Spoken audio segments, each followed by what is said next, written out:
Good afternoon, everyone. My name is Cheryl Adelstein, and I'm the Deputy Director of the Jewish Community Relations Council. And I'm happy to invite and welcome you to this month's edition of What's Up with the Region, our monthly current event series that we do in conjunction with the Mirowitz Center at Covenant Place.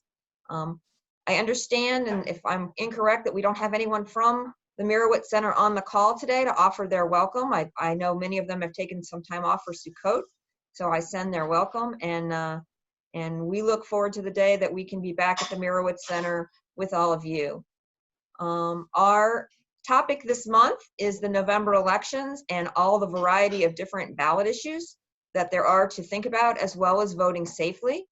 We have three really great speakers. The city and the county have different ballot issues this year, and while I'm not sure how many city residents we have on, I do think it's important to understand the two city ballot issues, because one of them or both of them may come to the county someday, and you will have advanced education about them both. So I'm going to take this opportunity to turn over the microphone to Jack Siegel. Jack is our racial equity coordinator at the JCRC and the coordinator of today's program, to introduce our panelists and get us started. Thanks, Jack. Go ahead. Hi, everybody. Thank you for coming to this event. It's good to see everyone over Zoom. I'm just going to do quick introductions for all three speakers, and then if Michael joins later, you'll know who he is. So Michael Whittier is a justice and health equity strategist, and he's also the coalitions director for the No on 3 campaign, which is the Clean Missouri Defense. He previously was the coalitions director for the Medicaid expansion campaign, which was successful in August. Wally Siewert is our next speaker. He's the director of civic engagement for Focus St. Louis and a professional ethicist. Prior to that, he led the Center for Ethics and Public Life at UMSL. Wally's going to be talking about term limits and also the Proposition D for Democracy campaign in St. Louis City, which is a change to the election procedure. And then finally, Gloria Nolan is the advocacy and operations coordinator and the community leader in residence at We Power. She's also the campaign coordinator for Prop R in St. Louis City, which is an initiative about early childhood education that she will talk about. So we have a really great program. And I guess we will start with Wally. Okay, well, let me pop in here. Hi, everyone.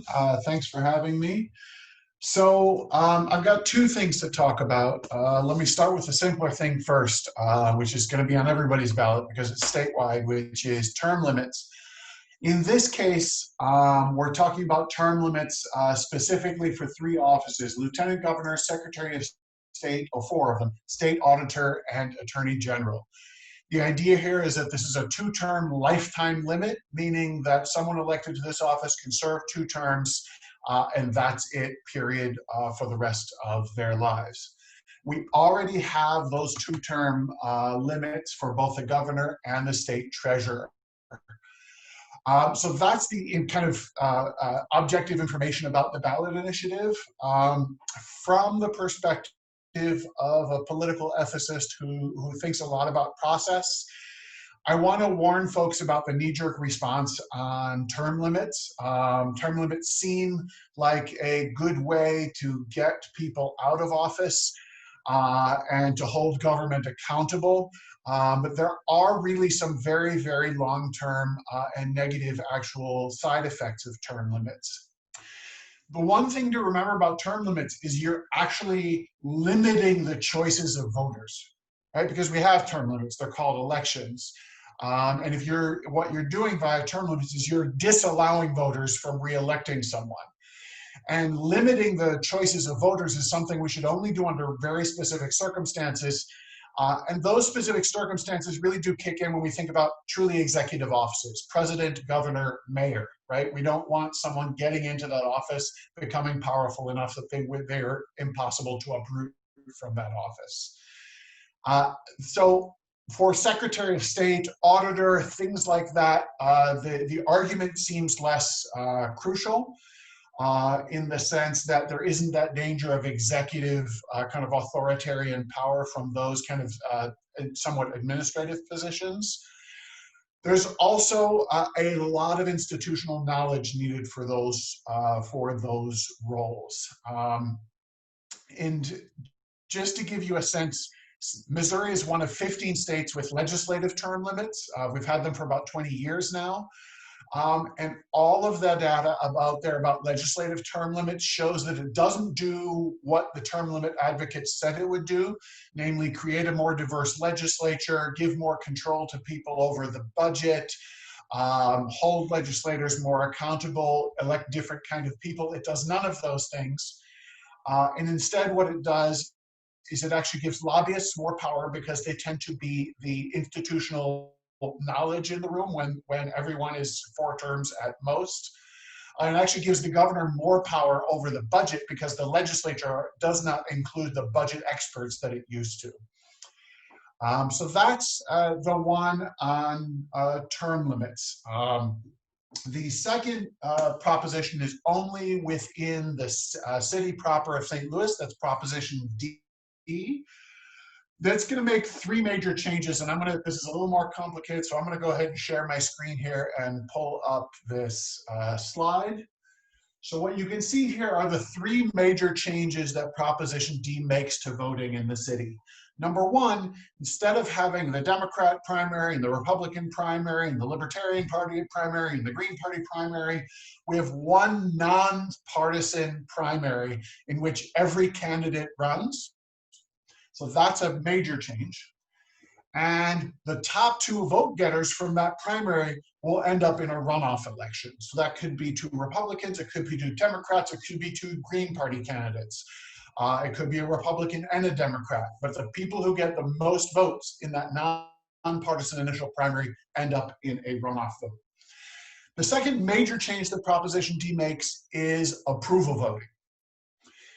And that very simply means if you've got a list of 8 candidates in the primary, you can put a check mark next to every single candidate that you approve of. And the idea here is to kind of undermine spoiler effects, right? I've got 3 candidates on there that I like, but I have to pick one and I have to try to guess the one that other people are going to like too so that they actually have a shot. Instead, you can actually check all 3, and then whichever one of them maybe gets the most votes from everybody else in the city will end up in the runoff. This actually reflects what's happening in a lot of other cities. This is actually a map of major cities around the country that are using nonpartisan primaries as a way to diversify that field and make those elections a little better. And really importantly, those general elections in the city of St. Louis no longer are just kind of pro forma elections because only the Democrat on the ticket has a chance of winning. You're actually going to have the top 2 vote getters in that final election, which makes it a very real election, much better voter engagement, much better voter turnout, and we don't have people being elected to offices anymore winning less than 1 with 2/3 of the voters preferring someone else in the primary. Because in order to win that 2-person runoff at the end, they have to essentially get a majority of votes in order to come into office, which wasn't the case before. And I'll stop there and see if there are any questions.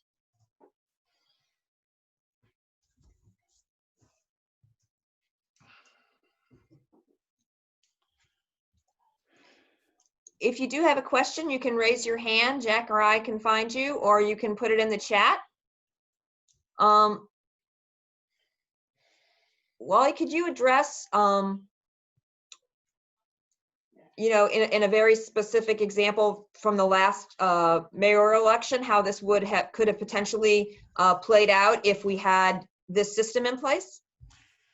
So, sure. So in the last mayoral election, we were essentially looking at a Democratic primary in which we had one kind of front runner candidate, and that's the current mayor, and a long slate of challengers, front runner candidate being white, many of those challengers being black. And the mayor won that primary with, if I remember right around 32% of the vote, meaning that 60 some large percentage of people actually preferred someone else. But because of the way that the primaries work, that meant she was the Democratic candidate. She went on to the general election, in which essentially she was the only one with a chance of winning. What would have happened in that election if we had had this system in place is that she would have had to go up against the person who got the most votes right behind her in that general election. Now that might have been Tashara Jones, because she was the one that under current systems got the most votes right behind her. But given approval voting, where people didn't have to choose between many of those other challengers, we don't know exactly who that runner-up may have been. But we do know that we would now have a mayor that was actually elected by the majority of the voters, as opposed to someone who was put into office by less than a third of the voters, essentially. And a big piece of that is not just voters feel better, but you have candidates that are required to make their case to larger swaths of the city, right? They can no longer say, hey, if I can get this 32% to vote for me, I'm in, because they now have to make a case to get that full majority from city voters, which is, I think, a really, really important piece in terms of holding candidates accountable. And the really important piece here in St. Louis with history, another good example is the last president of the Board of Aldermen race, right? That was a three-way race with the current president of the Board of Aldermen kind of as front runner and two challengers. We had the exact same thing happen again, where the president won the primary with less than a third of the vote, and then went on to win in the general. Are we supposed to kind of give endorsements in terms of what we think people should do in terms of voting on these things, or are we giving objective information? Cheryl, if you're answering my question, you're muted. Thank you. I'm sorry. In this particular case, we are asking you for your education as opposed to your advice, because the JCRC does not have a position on either of these issues. So we can't, as an organization, take a position, but we want to make sure that our participants know what's going on. And I do have a great question here from Holly. How is this different from ranked choice voting? Really good question. The approval voting from ranked choice is different from ranked choice voting, and very simply, that if you have 8 candidates and you like 3 of them, you check mark those 3 instead of ranking all of the candidates kind of 1 through 8. The reason that we did not, that Prop D is not ranked choice voting, because if you look at voting as an exercise in information theory, in other words, we want to figure out how to get as much information about the voters' preferences as remotely possible. Ranked choice is possibly the best way to go, but it's not much different than approval voting. It just gives you that ranking instead of just saying I approve each of these candidates. But the big clincher for St. Louis was that our current infrastructure, our election machinery, cannot handle ranked choice voting. So we could not implement ranked choice voting without a massive new investment in election infrastructure. So approval voting is kind of that best thing that we can put on the table right now.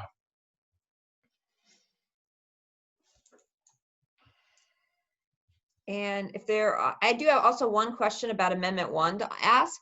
So do you know philosophically why the General Assembly chose to put this on the ballot? You know what they're I mean, not their individual thinking, but have you heard as to why are we looking at this and why now? What's the issue? I can't speak for the General Assembly. I don't want to speak on their behalf. What I can say is that this comes in line with a lot of things coming out of Jefferson City that are essentially government is your problem kind of thought thinking. The idea of term limits is often a knee-jerk response to say, hey, let's get the bastards out of there. And it's kind of an anti-government, anti-professional politician wave that's coming through, which is something else that as a political ethicist, I really want to push back against, being a politician is an incredibly difficult job. It involves making decisions about each of our most deeply held personal values and beliefs, and then having those decisions enforced at gunpoint. I prefer that there are folks in those positions who at least have a sense of what it means to be a statesperson, what it means to run a community, a state, a country. So that, I think there's this general idea that the more we restrict government, the more freedom we will have. But I think we have to remember that government also provides a lot of freedoms. So it seems to be a knee-jerk kind of anti-government, get the bastards out of there kind of sentiment that I'm seeing. Thank you. Jack, I'm going to turn it back over to you.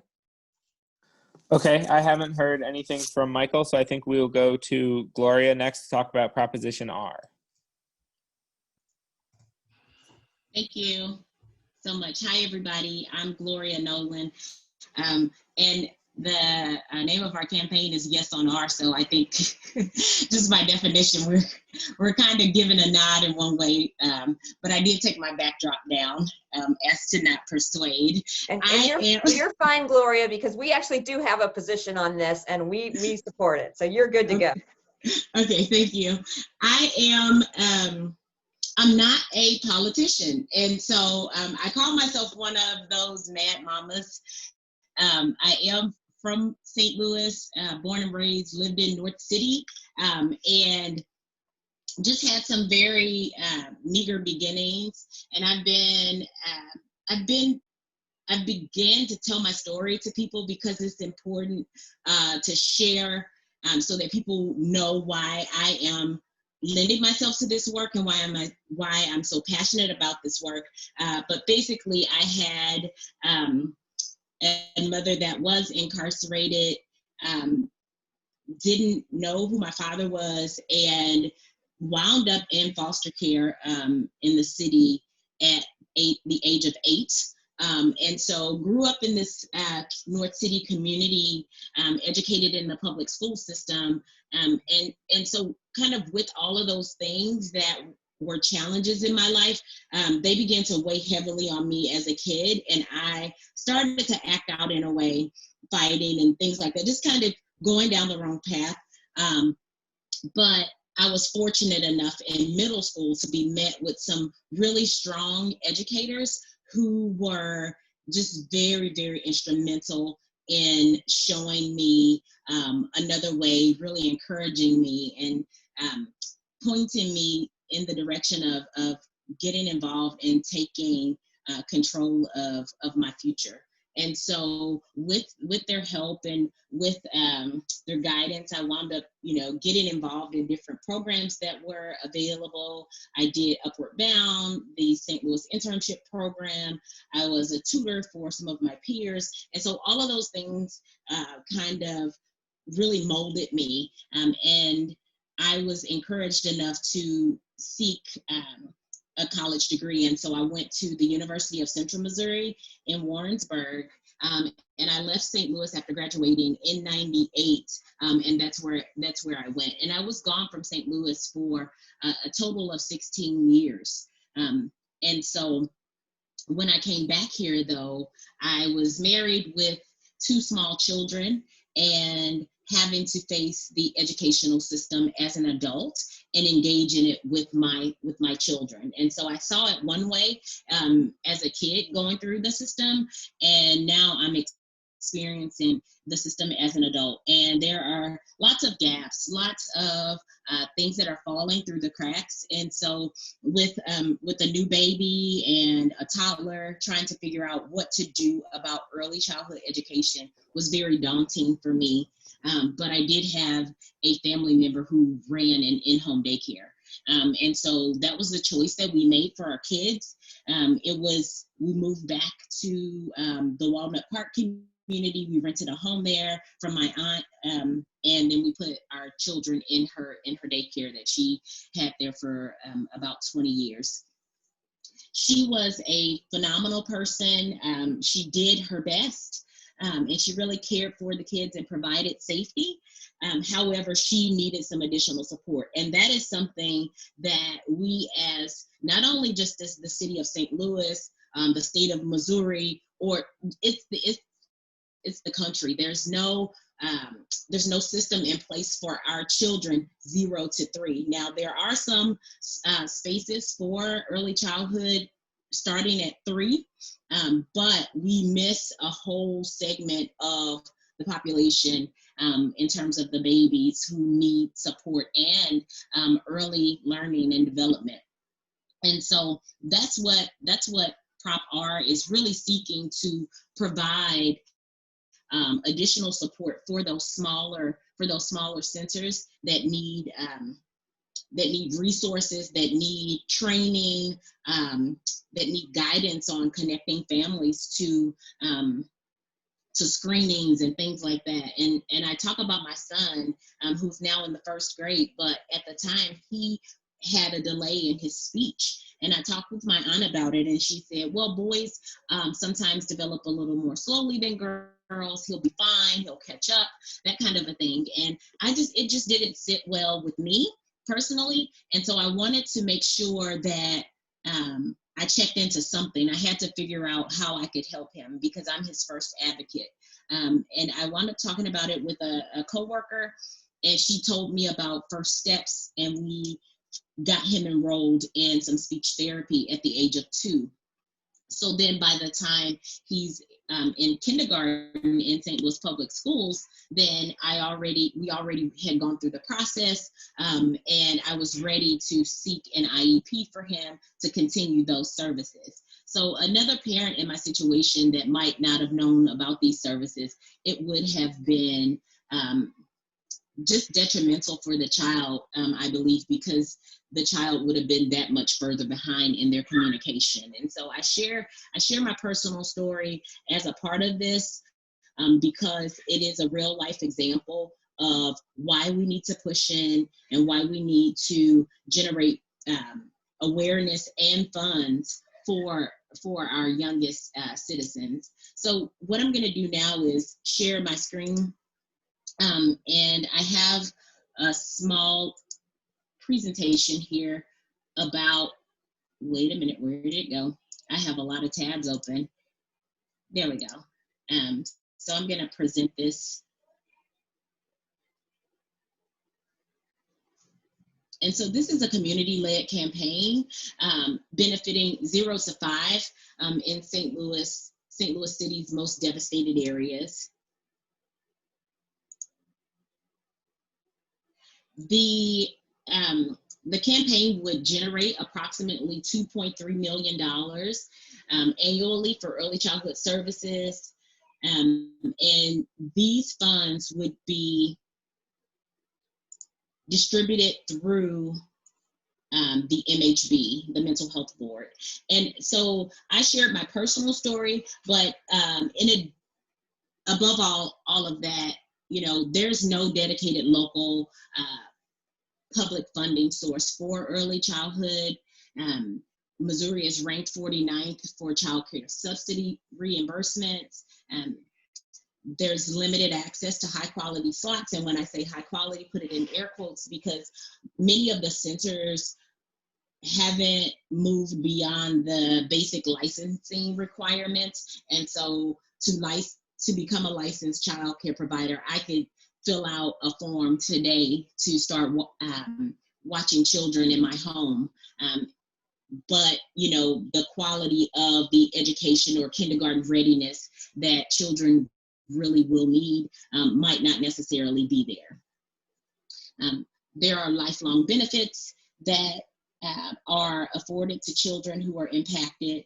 And then there's a huge return on investment. And so making sure that we're catching children early and pushing in, meeting those needs that they have in terms of health, those soft skills of communicating and being, aware of themselves as a human being and a citizen. These things are very, very important in their development. And we want to make sure that we do that early. And if we are able to do that and do it successfully, we will have a return on our investment, because we will have adults who are able to communicate, and they've been able to get the most out of their education and all of the systems that they will go through.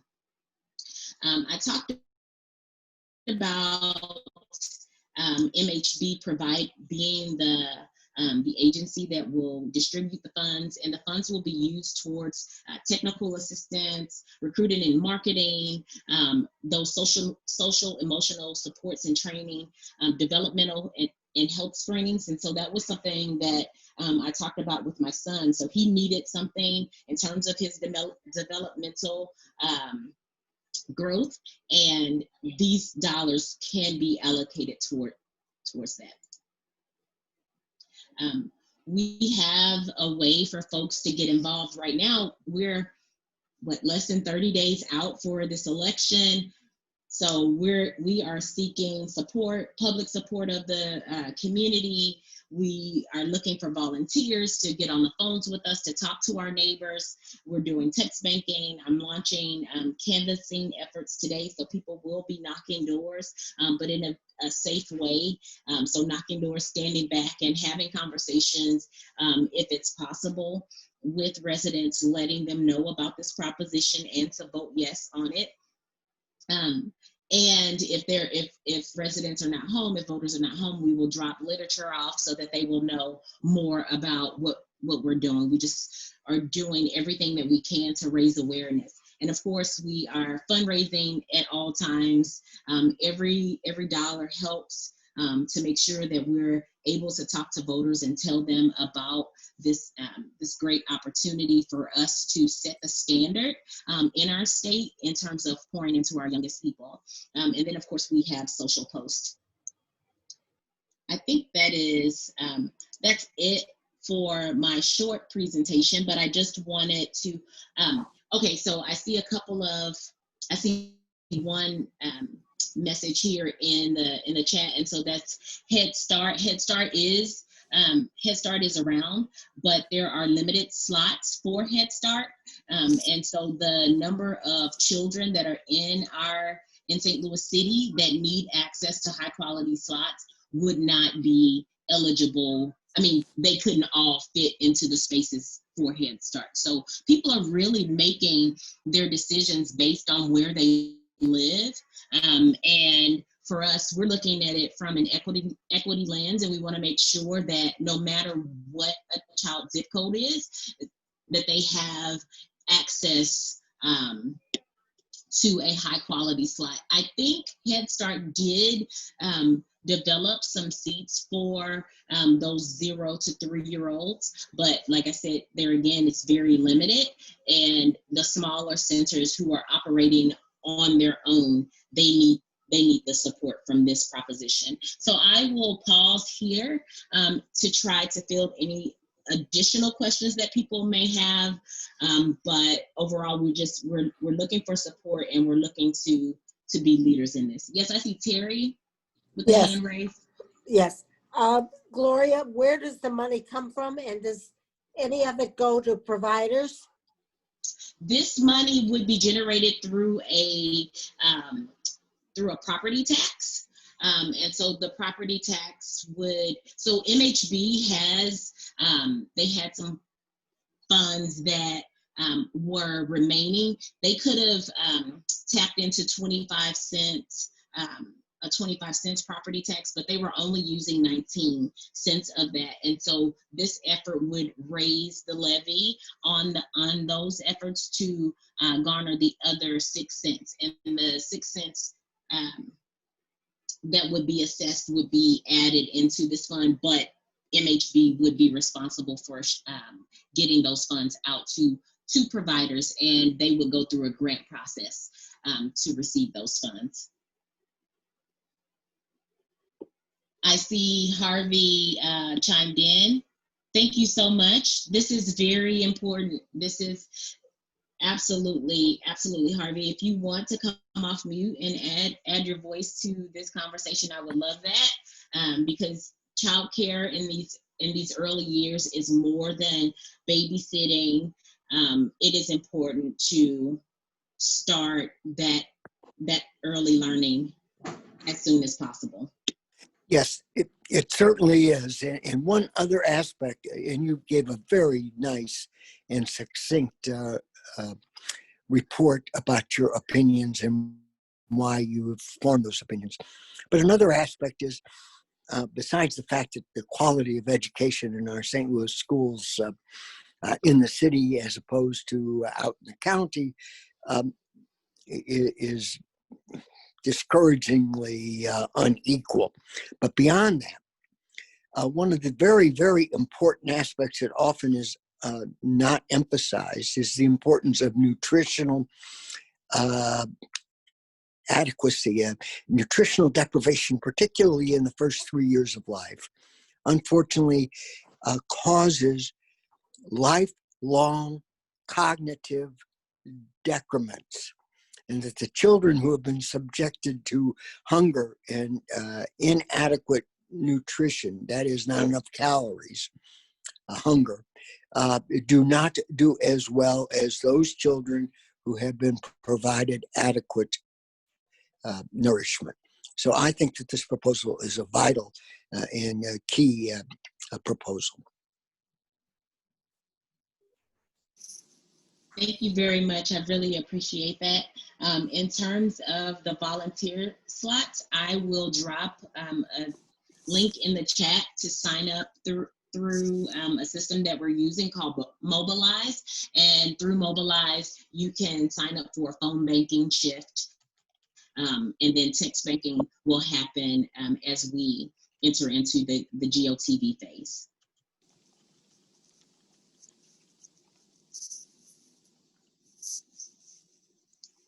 Other questions?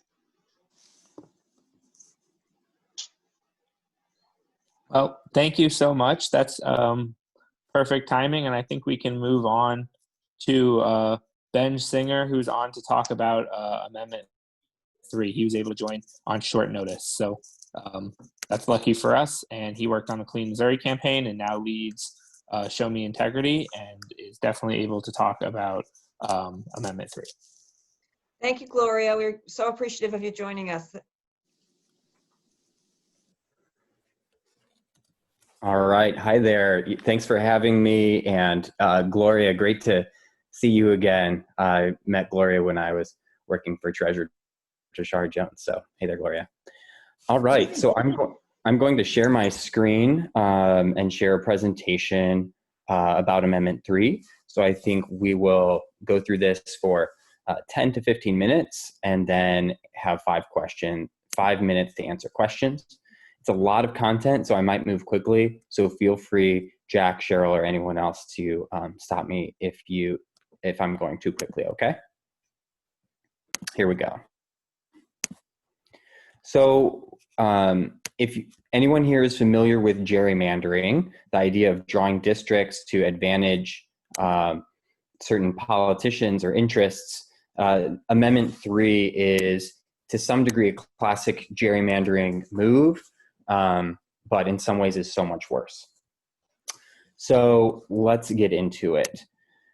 So Amendment 3 would affect some of the voter-approved changes that were put into place in 2018 with the Clean Missouri campaign. This NPR headline sums it up pretty well. Voters spoke, but now the politicians are trying to undo a lot of the positive good government reforms that voters put into place. And they're trying to do it in a really deceptive way. They're trying to trick voters by leading with a couple bullet points in Amendment 3, which you will find on the November ballot, one of which is a $5 decrease in lobbyist gift limits, going from $5 down to $0, and then a $100 change to contribution limits for state Senate candidates. Everything else, multiple pages, is about redistricting. So they have this shiny object and they're hoping that you don't read the fine print. In fact, even in Cole County Court, the judges found that the language that the legislators put on the ballot false misleading. And there was a series of court cases that changed the words that will be on the ballot. It is still, in my opinion, quite misleading. So there are the bad things you would expect with gerrymandering: more concentration of power with partisan appointees who are going to be responsible for drawing the maps. More of it is going to be done behind closed doors. They're, getting rid of transparency and independence as part of the process that voters put into place in 2018. The statistical requirements are going to mean that neighborhoods, apartment buildings are going to be carved up in order to meet these requirements.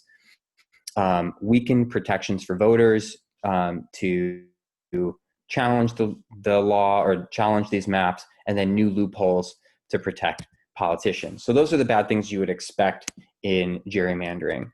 But there are some bad things. Unlike every other state in the country, we wouldn't be counting everyone in the maps. The formula in it would allow for the most extreme gerrymandering of any state in the country and brand new barriers to challenging written maps. So let's dig in a little more detail on each of those things as quickly as is reasonable. So this is one of the most outrageous parts of Amendment 3. It changes who counts for purposes of redistricting. Every state in the country right now, including Missouri, counts everyone when drawing districts. The entire population, whether you're a child, or someone who can vote or can't vote, we count everyone.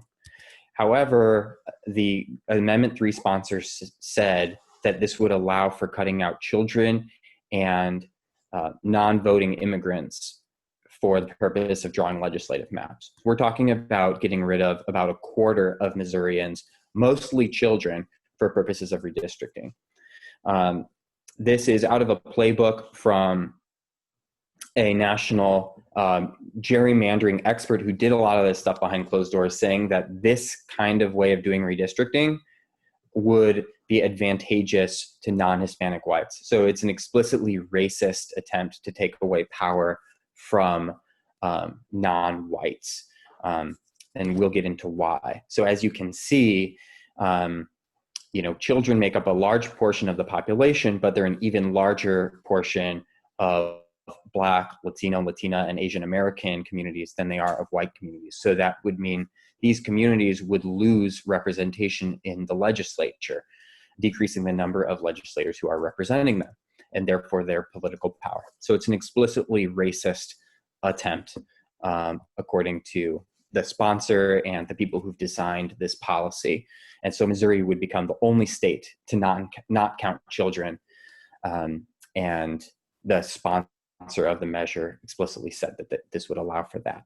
So I already talked about how that would affect representation, and David Kimball at UMSL has, agrees that this would mean less state funding for affected counties and municipalities. So, we are JCRC St. Louis. I'm a member of JCRC St. Louis Council, and here in St. Louis, where there are a lot of families with children, we would certainly lose representation in the legislature.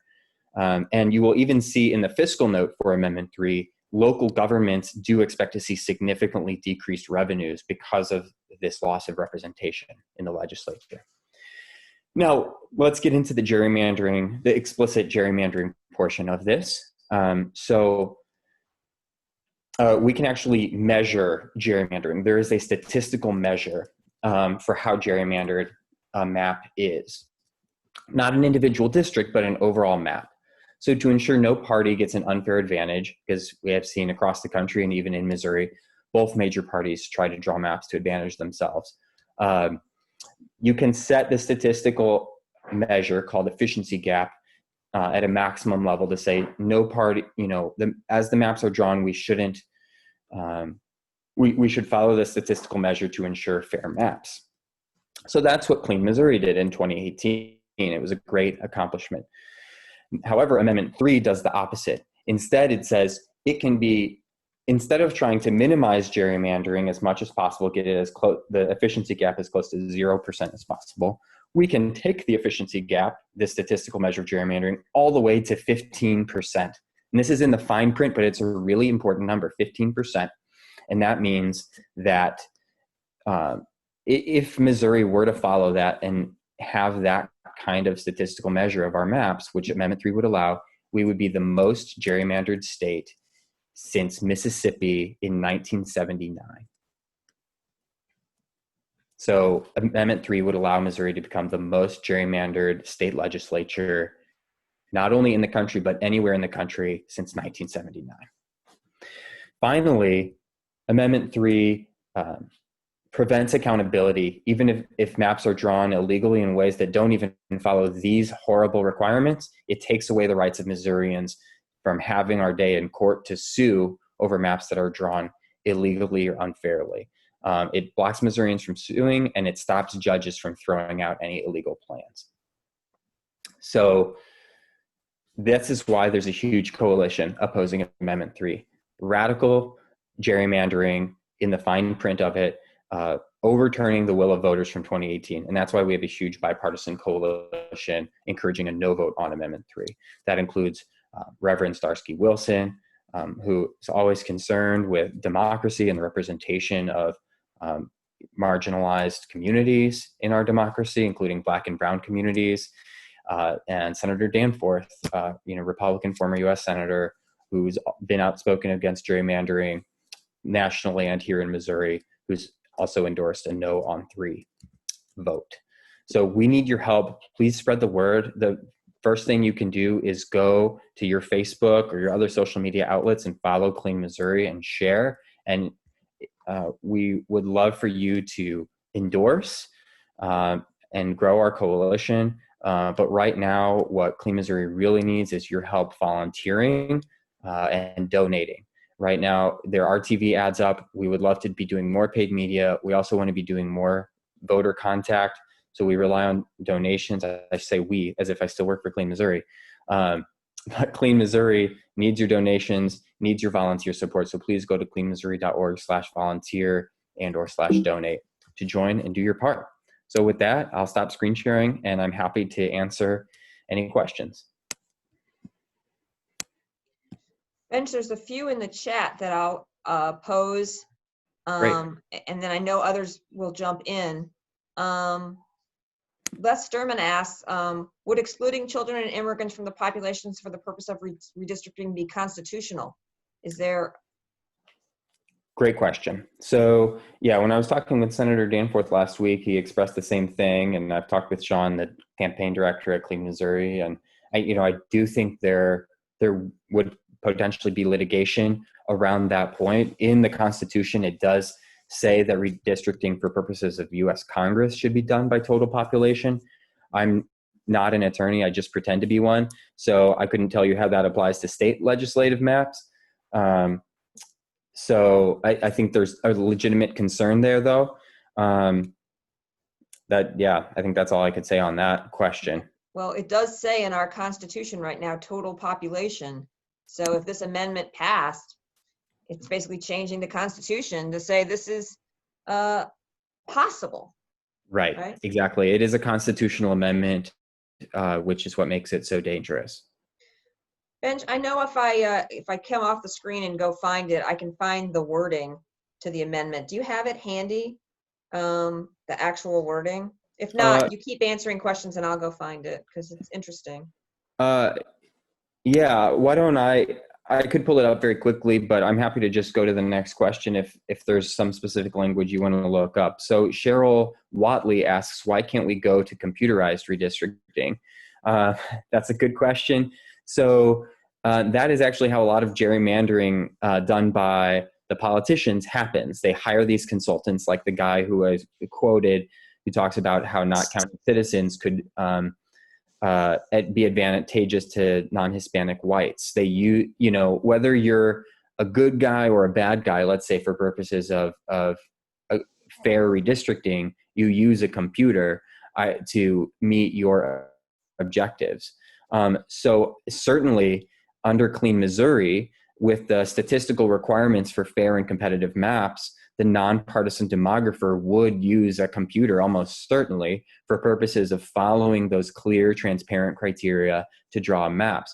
On the other hand, if the politicians and lobbyists are put back in charge with these partisan appointed commissions and getting rid of the nonpartisan demographer, I'm sure they would be using computers to draw maps to meet their goals of protecting incumbents, protecting powerful politicians and interests. So either way, a computer probably will be used. The question is, do we want them following clear, transparent criteria for fair and competitive maps, or do we want them using those computers to protect politicians in safe districts so that we can't hold them accountable? Well, of course, what I meant was why can't it be used in a legitimate way, taking the full population and being used, not by one party or the other, but being used by a non-partisan company hired to do the district. Yeah, so Clean Missouri, passed in 2018, requires a nonpartisan demographer, a qualified, demographer to follow the statistical criteria to draw the maps. So they would almost certainly be using a computer to do that. But if Amendment 3 passes, it would get rid of the nonpartisan demographer and weaken these statistical protections for voters.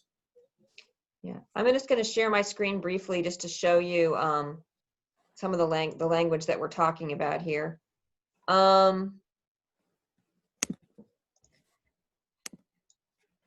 So I don't have the whole initiative wording, but there's 2 bullets. And the second one says, change the redistricting process approved in 2018 by transferring responsibilities from the nonpartisan state demographer to a governor appointed bipartisan commission. But here's the rub: modifying and reordering the redistricting criteria. So Clean Missouri, I have in a different email here, if I can find it, basically said all the things that you should do in terms of putting districts together. And this one's basically saying we're going to modify and reorder the redistricting criteria. And that's where the language is buried that says they could choose not to count all populations. So it's not even in the ballot initiative. You really have to dig into the details to find this. And it's just so misleading. If most of the people on this call get JCRC's emails, and we're doing weekly advocacy emails that highlight all of these things about Amendment 3. Last week was really what Clean Missouri did. This week, the one that came out today really talked about this counting and racial equity issue. I'm going to put in the link here an excellent article that also is included in that email from the Brennan Center for Justice, which is a nonpartisan organization that basically goes through why this is really such an attempt to quiet the voices of children, Black and brown people, and that the other implication of this is that densely populated areas will lose representation. So that also means the suburbs. So if you think, oh, the suburbs are going to be fine, they're much more densely populated than outstate, and the suburbs will also lose representation. Yeah, especially given the large number of families with children in the suburbs, like in St. Louis County and others. And question from Gloria in terms of, will a no vote on this stop this kind of thing from happening going forward? So, and to some degree, I think the answer is yes in 2 ways. One is, if we are able to defend fair and competitive redistricting now, it will go into effect for the 2022 elections, the new map will. And the new map will elect a more accountable and representative legislature. And so going forward, to some degree, Sisyphus's boulder will have reached the top of the hill and hopefully start making things easier to make our policies in our state and our legislature more accountable and representative, because they will have been elected in a more accountable and representative fashion. Of course, we always have to be vigilant. The fight for democracy never stops, and those in power will always seek to strengthen their power, and so the people will always need to stand up. The other way we can keep in mind that this is a really important year specifically to vote no on this is these maps will be in effect for 10 years. And so we need to make sure that we get that in place for 10 years, and hopefully this policy will last for many more decades or centuries as our last redistricting process did. Benj, thank you so much. Does anybody else have questions for Benj before we just do a little bit on safe voting? And since we have Benj here, we're going to use him again. He doesn't know this, but I'll give my plug and he can then jump in. Any other questions about no on 3? So it's Looks like Alan does. Oh, Alan, you have one? Okay. Yes, thank you. And where's the opposition, or rather the people, this has changed from yes to no so many times, but the people who are opposed to redistricting, there's a substantial number of population within the state of Missouri that actually were against this. What is the basis of this opposition, and are they located among certain groups, certain areas? So you mean the people who want Amendment 3 to pass for unfair Correct. districting? So largely, we have not seen a groundswell of support for Amendment 3. Thank God, and it makes sense because it's basically, in this case, the politicians versus the people. So there are legislators who are supporting Amendment 3, but we have not seen a really significant organized force to pass it. I think a lot of people are kind of ashamed of the combination of bad faith process to try to pass this, and also obviously really bad policy. And so we don't see a really organized campaign that's come together to support these really bad faith efforts. So that's good, but the ballot language itself is so deceptive that people who want to support good things might vote for it, which is why we really need people to volunteer at cleanmissouri.org/volunteer and to donate at cleanmissouri.org/donate in order to get the word out. Because if we don't get the word out, people, when they just read the language, are going to vote yes. So we need to get to people before they send their ballots back in to vote no. Thank you. Which is a great segue to just a little bit of a conversation about voting safely. We did a big program on this in August, and I think we all know this information by now, but I want to share it just in case. So if for some reason you are not a registered voter, 1, shame on you, and 2, it can be rectified. October 7th, 2 days from now, is our registration deadline. There are lots of easy ways to register online. I'm going to say what they are, and then I'm going to put it in the chat. One is vote.org, and the other one, thanks to Benj and his organization Show Me Integrity, is vote.org. And you can go to those sites, you can check your registration, you can change your registration. So if you're not registered, register. That's thing 1. Thing 2, you can certainly go to the polls on November 3rd, but if you don't want to go to the polls on November 3rd because you're concerned about COVID, and you want to make sure you're doing your social distancing, there are lots of other ways to vote. And we're going to suggest voting absentee. There are 2 kinds of absentee votes, absentee and mail-in. Don't pick mail-in, pick absentee. I got the message, Benj. I know this, I know the drill. Pick absentee. You have until October 21st to request your absentee ballot.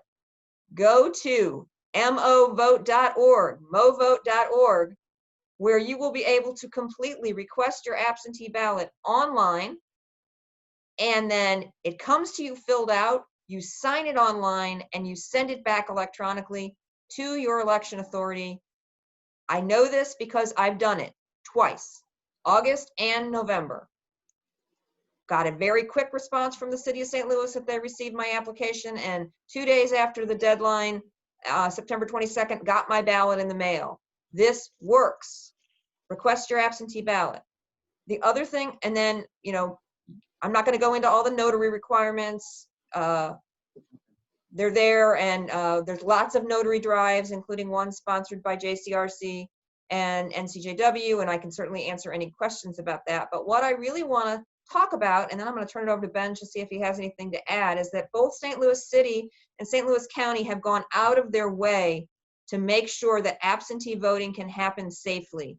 And I'm going to share my screen one more time to show that you can vote absentee in person. So if you haven't had a chance to request your ballot, you're concerned about requesting your ballot, you're concerned about sending your ballot back in the mail, here are some options for you. You can go to the St. Louis County Board of Elections and vote absentee in person. There is no notary requirement. If you're voting absentee in person, you don't have to have anything notarized. Starting October 22nd, St. Louis County is opening 4 satellite locations: Mid-County Library, North County Rec Complex, South County Government Center, and West County Government Center, where you can also vote absentee in person. Also, if you have your ballot already filled out and notarized, you can take it to any of these locations and turn it in. Know that there's no such thing as a ballot drop box. You can't just drop your ballot in. You do have to fill out an affidavit, but there's no notary or anything required, and you can turn your ballots in at any of these locations. The St. Louis City is offering something similar. You can go to the Board of Elections now to vote absentee in person. And for the first time, the city is offering 4 satellite locations in public libraries. They begin the week of October 12th, the week from today, at Booter, Central, Julia Davis, and Schlafly, where you can also vote absentee in person or turn in your absentee ballots. It's just really a beautiful thing the way the election authorities in our city and county are going out of their way to make sure we can vote safely. And again, if you need a notary, I can put that flyer up too, but JCRC and NCJW are doing notary drives at the St. Louis, in 4 branches of the St. Louis City Library, 4 branches of the County Library, and also at U City and Ferguson Library. So that's my quick pitch. Benj, what did I miss? Yeah, that was a fantastic summary. If anyone is feeling overwhelmed by the amount of information and requirements, that is very reasonable, which is why Show Me Integrity developed the website at movote.org that walks you through the whole process step by step, so you don't have to navigate it on your own, and you'll get helpful reminders via email and text message as you work through the process. So if you want to vote by mail, go to movote.org if you want to get that absentee ballot. And anyone on this call, if you are 65 or over, or if you are Jewish, you definitely can vote absentee. So 65 and over, you won't need a notarization. If you're Jewish, if you're doing it for religious reasons and you're not over 65, you may need notarization. But as Cheryl said, if you go and drop it off, you won't need notarization. And the other option is absentee voting in person. So let's say you would rather vote in person, you feel more comfortable with that, but you don't want the crowds on election day. You can vote absentee in person. That's already begun. And so you can go do that at the election authority or at some of the satellite locations. You won't need a notary. If you're Jewish, you can put down for religious reasons because it's to save a life, thanks to JCRC and the clergy around Missouri who have made that clear. So that's another good option that I know some people at Kol Rina, where I go to shul, will be using. They'll be voting in person with but absentee, so basically early voting with the religious reason. So if you go to movote.org, if you want to vote by mail, go to movote.org, sign up. It'll walk you through the whole process. You won't have to remember any of this. That's what I would say. Do we have any last questions before we sign off? So I want to thank our speakers. Thank you, Wally. Thank you, Gloria. Thank you, Benj, who, full disclosure, our speaker did not show up. And I texted Benj mid-conversation and said, can you show up at 12:30 and do this? And he said yes. So big thanks to Benj. Thank you, Jack, for putting it all together for us. Our next session is November the 16th, after the elections, where I think we will be talking about municipal courts in St. Louis City and County and how we can change them to make them more equitable.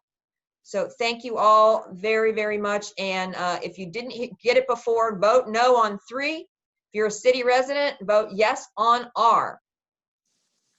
Thank you all and have a great day. Thanks, everyone. Thank you. Have a good one.